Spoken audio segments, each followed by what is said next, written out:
শ্রমশক্তির দেশীয় প্রবাসী দেখার জন্য আমরা আজকে এসেছি ঢাকার উদ্যোগে টাঙ্গাইলে টেকনিক্যাল ট্রেনিং সেন্টার দেখতে। সাধারণত আমরা টেকনিক্যাল ট্রেনিং সেন্টারের যেসব সুবিধা এবং যেসব অসুবিধাগুলো সেগুলি তুলে ধরি। আজকেও তার ব্যতিক্রম নয়, তবে এখানে কিছু ব্যতিক্রম আমরা খবর পেয়েছি। সেই পরিপ্রেক্ষিতে আমরা চেষ্টা করব যে সমস্যাগুলো এখানে বেশি প্রকট হিসেবে দেখা দিয়েছে সেগুলো আপনাদের সামনে তুলে ধরতে। বাংলাদেশ থেকে প্রতি বছর প্রায় 6 লক্ষ লোক যে বিদেশে কাজ করার জন্য যাচ্ছে তাদের প্রায় 80% অদক্ষ। আমাদের নিজেদের দেশের বাজারেও আছে প্রচুর দক্ষ শ্রমিকের চাহিদা। স্থানীয় বাজার ও আন্তর্জাতিক বাজারের কথা চিন্তা করে আমাদের এই বিশাল জনসংখ্যাকে জনশক্তিতে রূপান্তর করার প্রচেষ্টা চলছে। আমরা সবাই জানি একজন অদক্ষ মানুষকে সামান্য 3 থেকে 6 মাসের কিছু ট্রেনিং দিয়ে চেষ্টা করলেই দক্ষ করে তোলা যায়। এজন্য ব্যক্তির নিজের যেমন উদ্যোগের প্রয়োজন, তেমনি সেই মানুষগুলোর দক্ষতা বৃদ্ধি করার জন্য চাই প্রাতিষ্ঠানিক সুযোগ। এসব উদ্যোগ প্রধানত সরকারিভাবেই নেওয়া হয়। বাংলাদেশ সরকারের এ ব্যাপারে অনেকদিন ধরে কাজ করে যাচ্ছে। তবে অভিবাসন প্রক্রিয়ায় যেসব টেকনিক্যাল ট্রেনিং সেন্টার আছে তা প্রয়োজনের তুলনায় অতি সামান্য। সরকারিভাবে যেসব প্রতিষ্ঠানে ট্রেনিং চলছে তাতে প্রায় বছরে 50,000 দক্ষ কর্মী তৈরি হতে পারে। Bureau of man power and training, সংক্ষেপে BMET-র অন্যতম প্রধান দায়িত্ব হচ্ছে সারা দেশে বিভিন্ন প্রাতিষ্ঠানিক প্রক্রিয়ার মাধ্যমে দক্ষ জনশক্তি তৈরি করা। এই সরকারের শেষ বছর চলছে। গত 4 বছরে সরকার 5টা নতুন প্রতিষ্ঠান তৈরি করেছে। প্রবাসী কল্যাণ মন্ত্রণালয়ের 38টি টেকনিক্যাল ট্রেনিং সেন্টার বর্তমানে কতখানি কার্যকরভাবে কাজ করছে।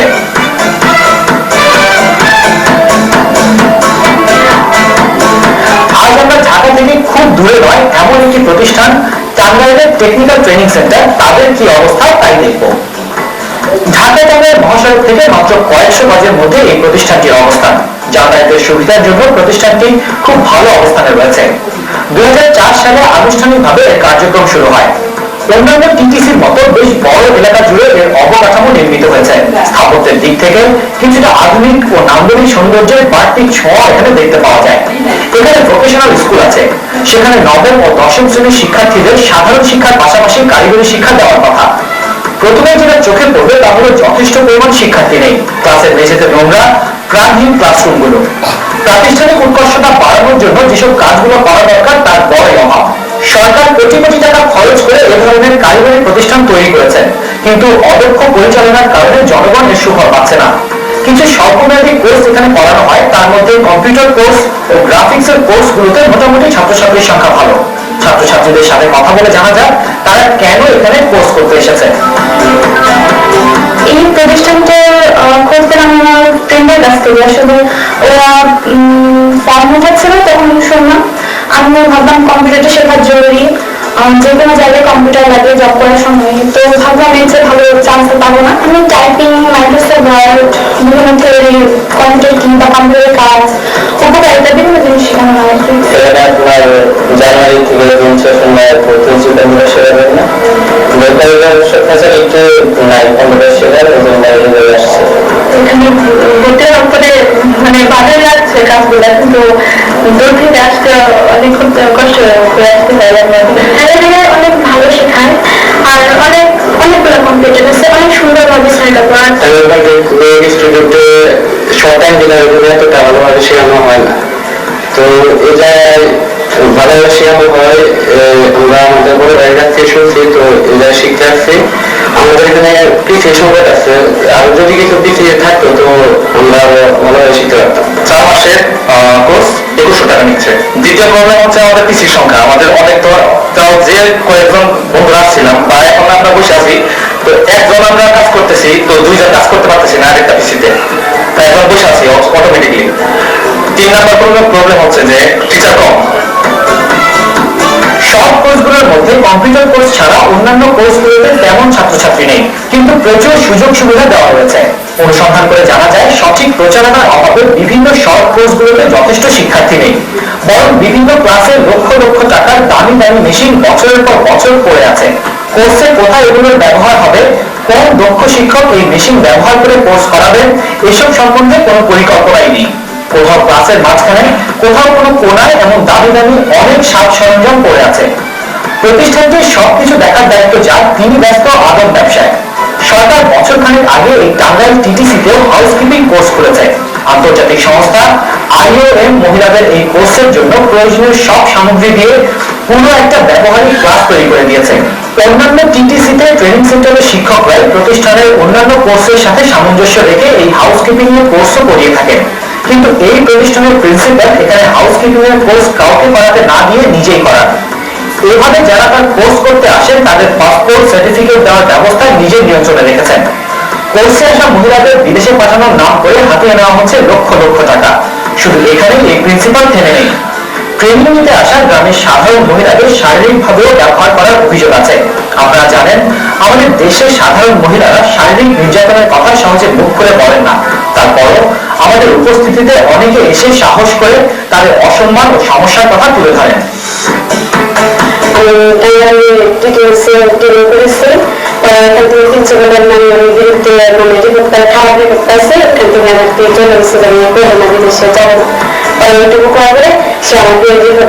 টাকা পয়সা দিয়ে পাসপোর্ট দিয়ে 7 দিন পাঠিয়ে দিব।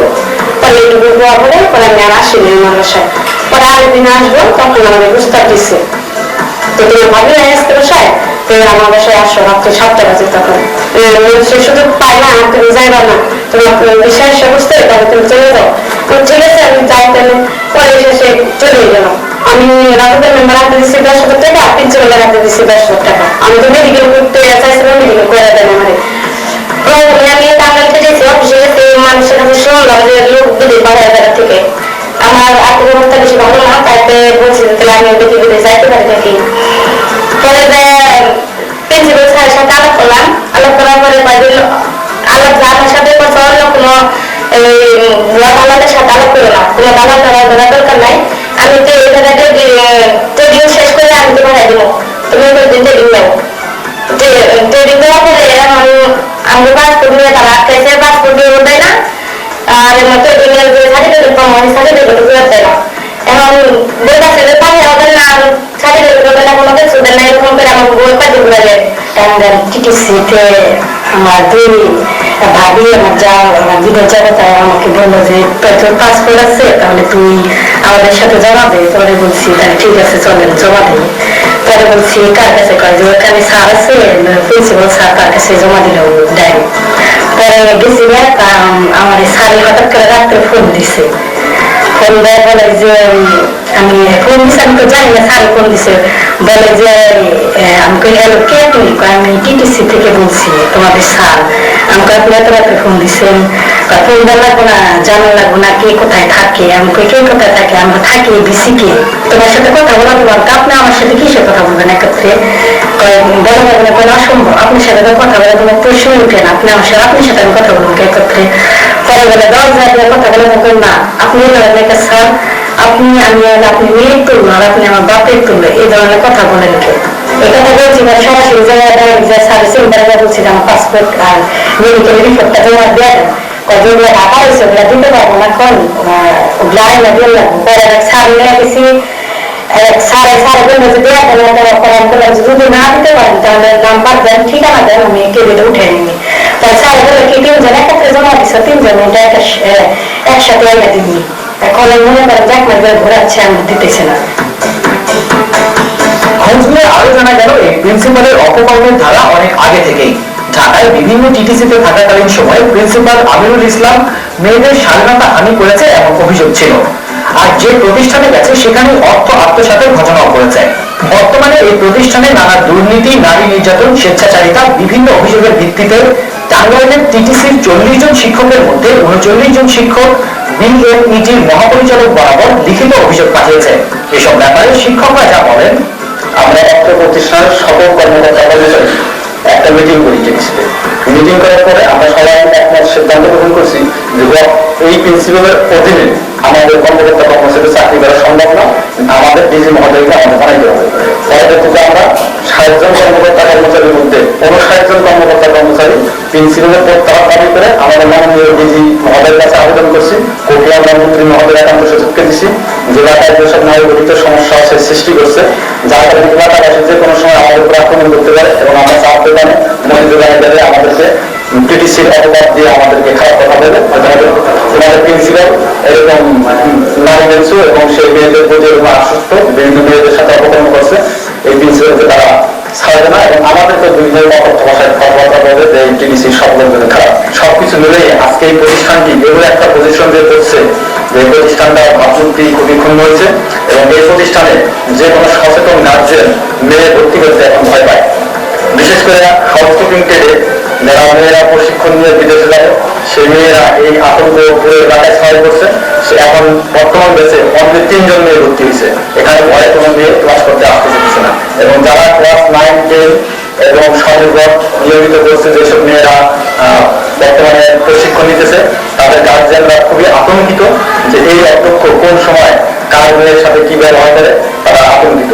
আমাদের খুব ঘৃণা লাগে ওনার জন্য চাকরি করা এবং আমরা বিনীত অনুরোধ যে ওনাদের কাছে প্রত্যাহার করা হয়, এটা আমাদের উদ্যোগ কর্তৃপক্ষের কাছে আমাদের আবেদন। বিশ্বব্যাপী একটা প্রজেক্ট আছে এখানে, বেশ একটা বিগ অ্যামাউন্টের একটা প্রজেক্ট, সেখানে কাঁচামাল শহর ছাত্রদের এই স্টাইপেন্ড দেওয়া হয়। কাঁচামালের এখানে টাকা আছে প্রথম একটা সাইকেল 6 মাসের একটা বেশ, সেখানে প্রায় 12 লক্ষ টাকা।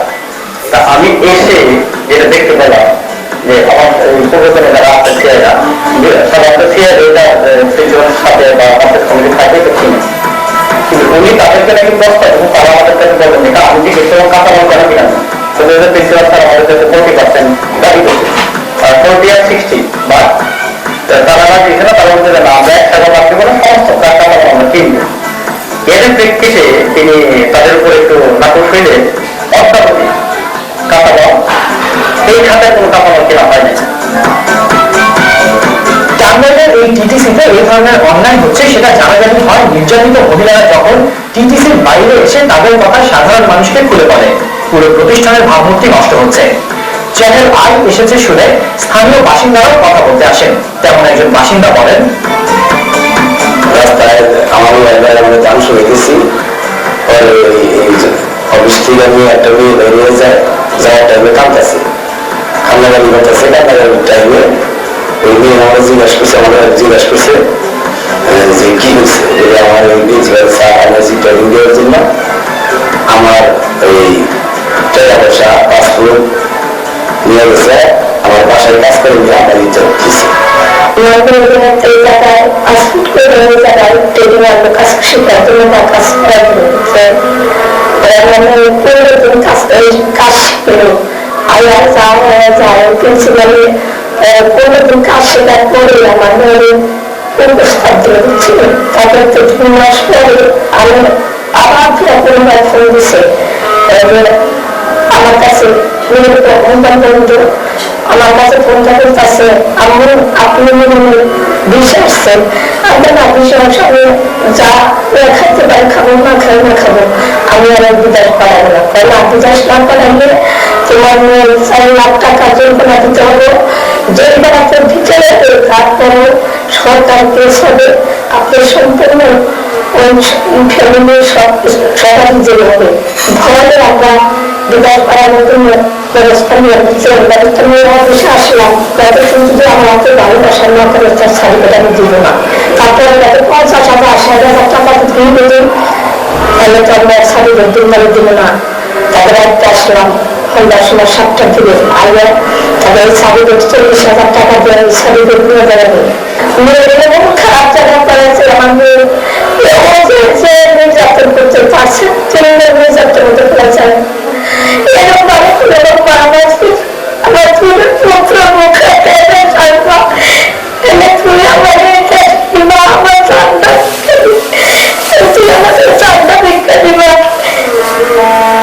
নানা আর্থিক সীমাবদ্ধতার কারণে এমনিতেই আমাদের দেশের ভালো শিক্ষা প্রতিষ্ঠানের বড়ই অভাব। সেখানে জনগণের এতগুলো টাকা খরচ করে যে প্রতিষ্ঠান গড়ে তোলা হয়েছে তার দায়িত্ব কেমন করে এমন দুর্নীতিবাজ একজন লোকের হাতে পড়ে? আমরা মেয়েদের নিরাপদ অভিবাসনের কথা বলছি, অথচ নিজ দেশেই ট্রেনিং নিতে আসা মহিলাগুলোর সম্ভ্রমহানি, প্রতারণা এসবের নিশ্চয়তা দিতে পারছি না। সরকারের কোন মহলের হাত এমন মানুষের মাথায় আছে যে এতদিন ধরে এত অন্যায় করার পরও বিভিন্ন প্রতিষ্ঠানে বদলি হয়ে আমিরুল ইসলামের মতো লোক দিব্যি এত বড় পদে বহাল থাকে? সরকারি প্রতিষ্ঠানকে ব্যবহার করা হচ্ছে নারীর সম্ভ্রমহানি এবং নারী পাচারের কেন্দ্র হিসেবে। কর্তৃপক্ষ জানিয়েছে তাদের পক্ষ থেকে তদন্তের ব্যবস্থা নেওয়া হচ্ছে। অনতিবিলম্বে শক্ত হাতে এমন নিজ প্রকৃতির মানুষের উপযুক্ত শাস্তির ব্যবস্থা হবে, প্রতিষ্ঠানটি রক্ষা পাবে। এলাকাবাসী এবং প্রতিষ্ঠানের সবার মতো আমরাও তাই আশা করছি। একটি টেকনিক্যাল ট্রেনিং সেন্টারের প্রধান একটি প্রতিষ্ঠানের চেহারা পাল্টে দিতে পারে, কিন্তু আজকে কেন এতগুলো মানুষ এত প্রশ্ন তুলেছে? তাই কর্তৃপক্ষের কাছে আমাদের আবেদন থাকবে, তারা যে কথাগুলো, যে অভিযোগগুলো করেছে, তারা সেগুলো বিবেচনায় এনে প্রতিষ্ঠানের যে ব্যক্তি সম্পর্কে কথা উঠেছে তার সম্পর্কে সিদ্ধান্ত নেবে। আমাদের অনুষ্ঠানটি প্রচারিত হয় প্রতি বৃহস্পতিবার রাত 3:05 আর সোমবার দুপুর 12:05। আপনারা অভিবাসন সংক্রান্ত যে কোনো বিষয় নিয়ে আমাদেরকে চিঠি লিখতে পারেন এই ঠিকানায়।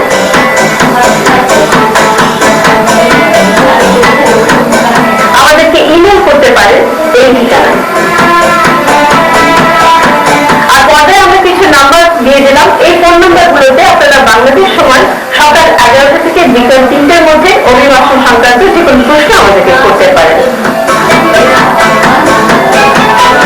দেশে এবং প্রবাসে যে যেখানে বসে আমাদের এই অনুষ্ঠানটি দেখলেন, আপনাদের সবার জন্য অনেক অনেক শুভকামনা রইল। আশা করি ভবিষ্যতে আবার দেখা হবে। সে পর্যন্ত ভালো থাকবেন, সুস্থ